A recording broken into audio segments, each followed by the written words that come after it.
la universidad no solo existe para un tema de empleabilidad. Cuando uno elige ser profesional y va a la universidad tiene dentro de sus primeras grandes responsabilidades es desarrollar pensamiento crítico y capacidad para resolver problemas de orden superior. Cuando grandes empresas del mundo empiezan a decir que no van a exigir tener título profesional para contratar a sus empleados. Y ese mensaje pues se difunde muy rápido y no se hace un doble clic sobre el contenido del mensaje. Históricamente hemos aceptado que hay tres tipos de instituciones que son altamente conservadoras. Una es la milicia, las fuerzas militares, la Sí. otra la iglesia y la tercera es la educación. Por eso a veces los empresarios están reclamando ciertos desarrollos académicos y las instituciones educativas no van a la velocidad del mercado ni del empresariado.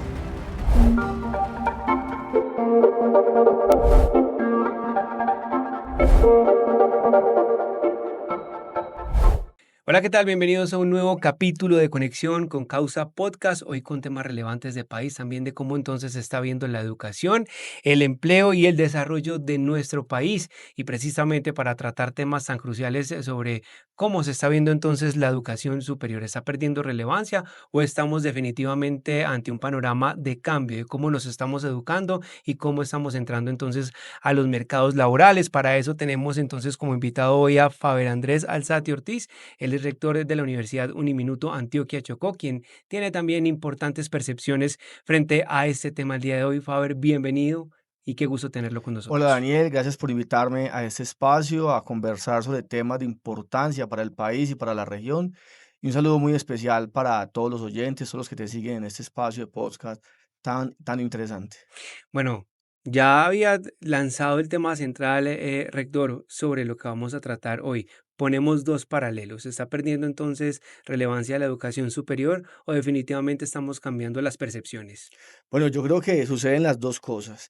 Sí estamos perdiendo capacidad, fuerza, presencia y digamos fe en la educación superior, pero también es que vienen cambiando las maneras, las formas en que los jóvenes hoy quieren aprender y en los que en los que se está dando o sucediendo la educación en Colombia y en el mundo.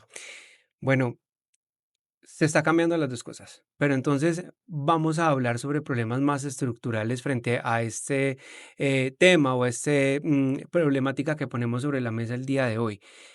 ¿Qué está pasando? ¿Hay una situación de pronto económica o definitivamente, pues, ya los jóvenes se están convenciendo de que el título a lo mejor no es lo que les va a cambiar su vida? Bueno, tenemos que partir de un hecho que es un hecho histórico y que sirve de referente para entender quizás lo que ha venido sucediendo alrededor de este tema o de ese imaginario social de que los jóvenes no quieren estudiar o que la gente cree menos en los títulos. Lo primero es cuando grandes empresas del mundo empiezan a decir que no van a exigir tener título profesional para contratar sus empleados. Y ese mensaje pues se difunde muy rápido y no se hace un doble clic sobre el contenido del mensaje y eso lleva a legitimar, yo diría mal legitimar, un asunto que no tiene todavía ni pies ni cabeza. ¿En qué consiste? En pensar que si alguien no va a la universidad puede ser contratado y ganar mucho más que aquel que va a la universidad. Y ahí ya hay un primer punto de quiebre, Daniel. El primero es que la universidad no solo existe para un tema de empleabilidad. Cuando uno elige ser profesional y va a la universidad tiene dentro de sus primeras grandes responsabilidades es desarrollar pensamiento crítico y capacidad para resolver problemas de orden superior.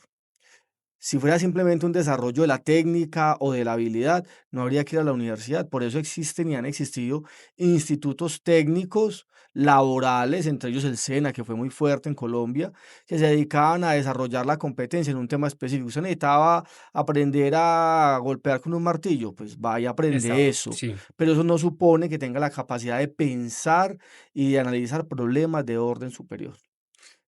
Bueno, sí. Ok, entonces ahí yo quiero como decir, el primer quiebre es ese, que se generalizó la idea de que ya hoy muchas empresas no requieren personas profesionales para, con título profesional para emplearlas. Y eso es una gran mentira, porque las empresas hoy más que nunca están necesitando profesionales que tengan la capacidad de resolver problemas estructurales. Y dos, es que estamos metiendo en la misma bolsa a todas las profesiones.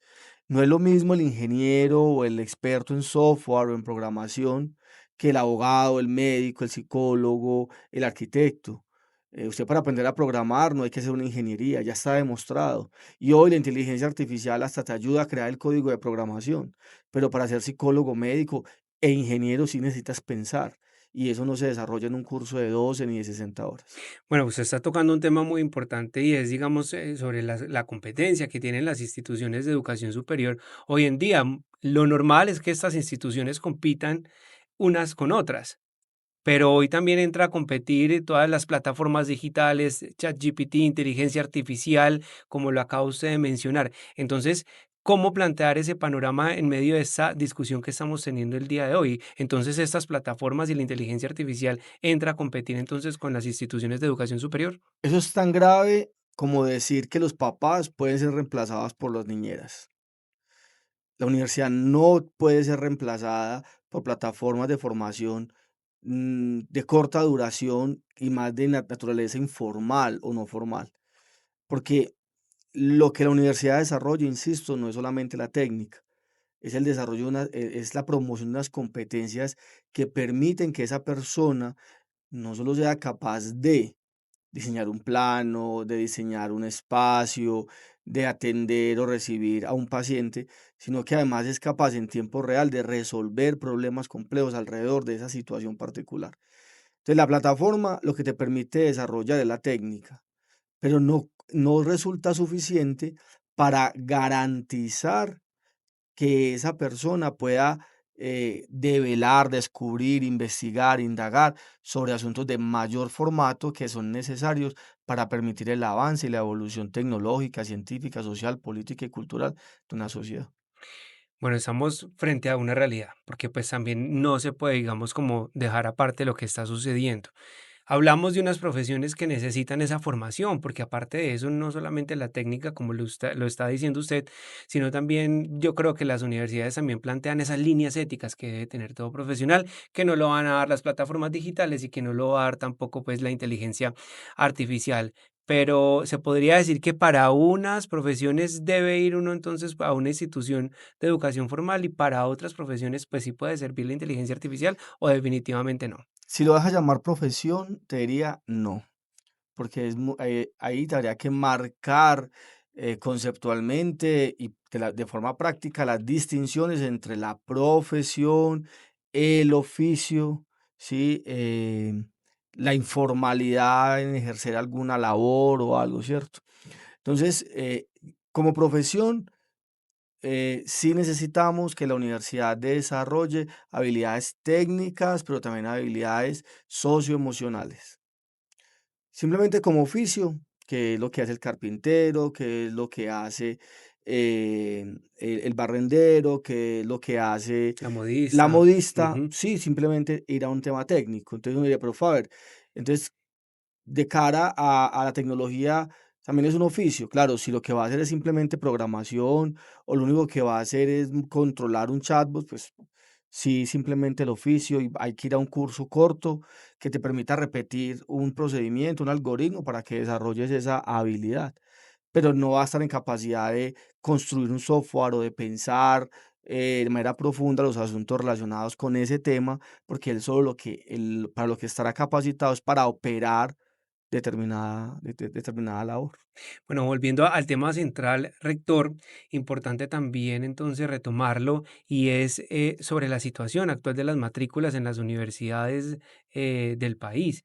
¿Cómo está entonces el panorama? Si se ha visto pues una disminución considerable frente a esta situación. Daniel, yo creo que para responder a esa pregunta tenemos que considerar dos aspectos fundamentales. El primero, un tema que a mí me llama mucho la atención y es cómo hemos permitido que se vaya legitimando socialmente la idea de que los jóvenes no quieren estudiar, cuando nosotros venimos de una generación en la que escuchamos a papá y a mamá decirnos todo el tiempo, hey, lo más importante es estudiar. Que me lo La dijeron. herencia, claro, la Sí, sí. herencia que te voy a dejar es el estudio. Pues entonces todos crecimos creyendo que en realidad lo más importante sí era ir a la universidad. Hoy los jóvenes todo el tiempo están escuchando es que los jóvenes no quieren estudiar, que estudiar no paga, que le va mejor a la gente que no estudia. Y esas narrativas, pues lo que van a terminar creando es un escenario propicio para que los jóvenes terminen decidiendo no ir a la universidad.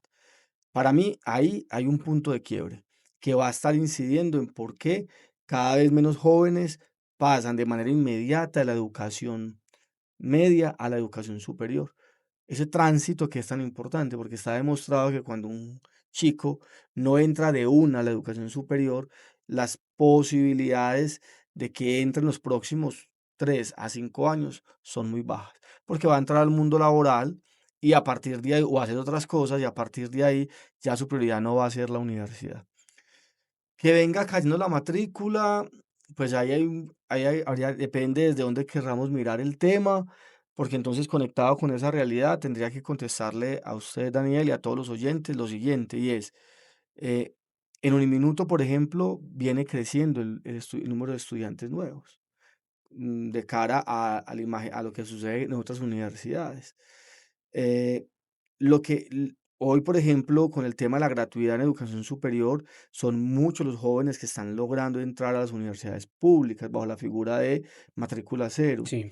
Mm, yo creo que más bien el tema o la pregunta debe estar situada es en la permanencia. ¿Qué estamos haciendo las universidades hoy para lograr que el estudiante que llegue a la universidad no se vaya? Porque cuando el estudiante toma la decisión de inscribirse y matricularse, pero al primer semestre o al segundo año se retira, pues en realidad el nivel de riesgo de continuidad de ese proyecto educativo para esa persona es muy alto, pues, y de que vuelva, o sea, muy difícil de que vuelva, perdón.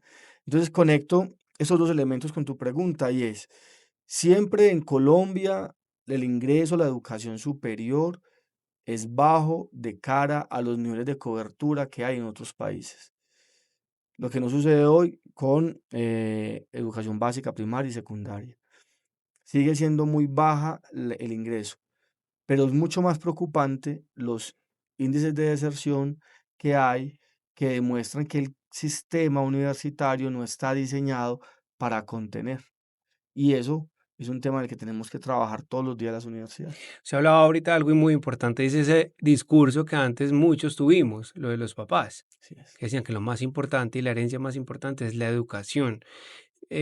Muchos todavía lo aplican, pero muchos también lo aplican desde el mercado laboral, porque ya el discurso cambió a eso no le da plata, busque otra profesión. Entonces podríamos también estar hablando que esa deserción escolar en la educación superior podría entonces también medirse en un tema vocacional, que la gente ya no estudia por vocación, sino por un mercado laboral. Con eso me encuentro todos los días en la universidad y yo creo que todos los que estamos en este entorno lo vivimos. La gran pregunta es, ¿usted eligió, va a decir cualquier carrera, medicina por pasión y por gusto y por vocación? ¿O la eligió porque papá o mamá querían que usted fuera médico? ¿O la eligió porque le han dicho que en esa carrera da mucho dinero?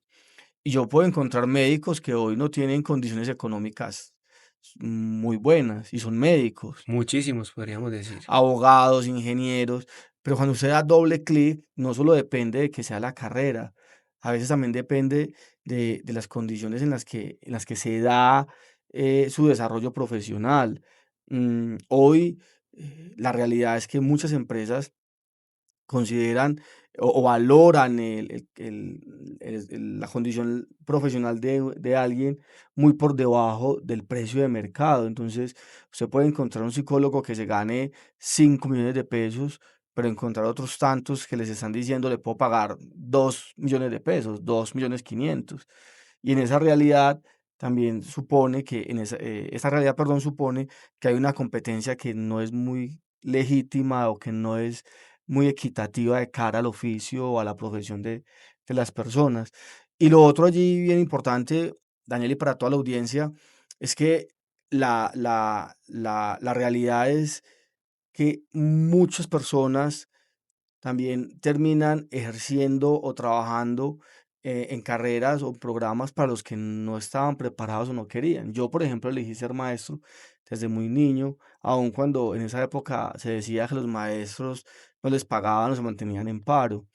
Y yo creo que no me equivoqué al elegir la carrera, porque pues además la vivo con muchísima vocación. Entonces, a la gente Es termino eso. diciéndole que cuando usted elige lo que le gusta, cuando usted trabaja en lo que le gusta, en lo que lo apasiona, no solo el trabajo deja de ser trabajoso, o sea, incómodo, pesado, difícil, sino que además las oportunidades son mayores porque usted se desenvuelve como pez en el agua. Claro, por la vocación. Así De es. pronto debe ser una herramienta también importante para el éxito. Y ahí yo En creo que es fundamental que las universidades y los colegios se junten para hacer acompañamiento vocacional, que permita que un chico no en 11 sino desde mucho antes pueda identificar, perfilar ese campo de conocimiento en el que él no solo quiere estar o está en capacidad, desea estar, sino que puede estar en capacidad. entonces, para ir hacia otro tema también referente a lo que estamos hablando con esa pregunta, ¿las instituciones de educación superior están formando profesionales para el futuro o profesionales en preparación para un mercado laboral? Esa pregunta es bastante particular, Daniel, y para la audiencia, por lo siguiente, porque históricamente hemos aceptado que hay tres tipos de instituciones que son altamente conservadoras y eso hace que sean un poco más lentas o al menos un poco eh, menos eficientes de cara a las dinámicas sociales y culturales. Una es la milicia, las fuerzas militares, Ujú, la sí, otra es la iglesia y la tercera es la educación. Por eso, a veces los empresarios están reclamando ciertos desarrollos académicos y las instituciones educativas no van a la velocidad del mercado ni del empresariado. Decir eso me compromete, obviamente, claro. porque es un llamado de atención también para las universidades y en general para todas las IES de básica, media y superior, considerando que sí tenemos que empezar a movernos un poco más rápido y que la formación que brindemos en las universidades tenga la capacidad de leer desde sus currículos las necesidades y las oportunidades del entorno, no solo empresarial, sino también del entorno político, cultural, Claro. pues económico en general. Entonces, hoy hay universidades, ojo con esto, Daniel, con ofertas académicas, yo diría futuristas, que están pensando desde hoy el futuro, pero la sociedad, los que deciden estudiar, no están optando por esas carreras. Hoy tenemos programas y escuelas de ingeniería, pero hay una particularidad, Daniel. Vaya, pregunte cuántos se presentan a un programa como administración de empresas o psicología y cuántos se presentan a ingeniería de software o cualquier ingeniería que pueda prepararlo para el futuro. Es desproporcionada la diferencia. O sea, pueden presentarse por cada 100 estudiantes en un programa de psicología, 10 a un programa de ingeniería. Entonces, puede que sí estemos diseñando programas de cara al futuro, pero también la realidad es que hoy la sociedad, hablando en Colombia, no siente todavía mucha confianza en ese tipo de programas y siguen eligiendo los programas tradicionales. Y eso lo conecto con lo siguiente. La labor de las universidades, claro, es formar profesionalmente a un joven o a un adulto para que pueda encajar hábilmente en el mundo laboral. Yo me alejo un poco de aquellos directivos que dicen que las universidades no forman para el empleo. Claro que tienen que formar para el Por empleo, supuesto, claro. porque pues nadie se va a ir a ser profesional en 5 años para mirar, pues para irse a mirar los árboles simplemente o quedarse sentado esperando que algo suceda. Pero lo que sí tiene que suceder es que esa formación para el empleo suponga un ajuste curricular de cara a las necesidades y oportunidades que hoy nos están develando las empresas. Bueno, ya estamos finalizando, pero no nos podemos ir sin la siguiente pregunta, ya que usted toca entonces este tema sobre el empleo, cómo forman también las universidades para el mercado laboral, precisamente porque es obvio que para esto también los profesionales nos preparamos. ¿Es entonces posible medir, digamos, la calidad de una académica de una institución con los años que tarda un profesional luego de graduarse para conseguir trabajo? Rápidamente, sí, no, y Daniel, yo creería que sí.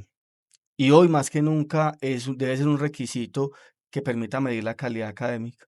Primero porque hay que saber dónde se están empleando nuestros egresados, hay que saber qué tan apetecidos son por el mundo empresarial, hay que lograr determinar que la formación que uno les está brindando sí les permite a ellos desempeñarse muy bien en el mundo laboral. Y algo no menos importante, hay que lograr entender que lo que sucede en el entorno empresarial y que circunda la universidad es insumo fundamental para crear currículos modernos, actualizados, vanguardistas, innovadores, además pertinentes. Bueno, ya nosotros llegamos también al final de este espacio, muy interesante conocer de cara de una persona como usted, tan preparada, que tiene Muchas gracias. enfrente a usted una institución prestigiosa del país también, y pues cómo se mueve, digamos, todo este tema de las matrículas hoy con los estudiantes, con los nuevos panoramas que también entrega entonces el país. Faber, muchas gracias por acompañarnos, rector, bienvenido siempre a este espacio, podcast con causa.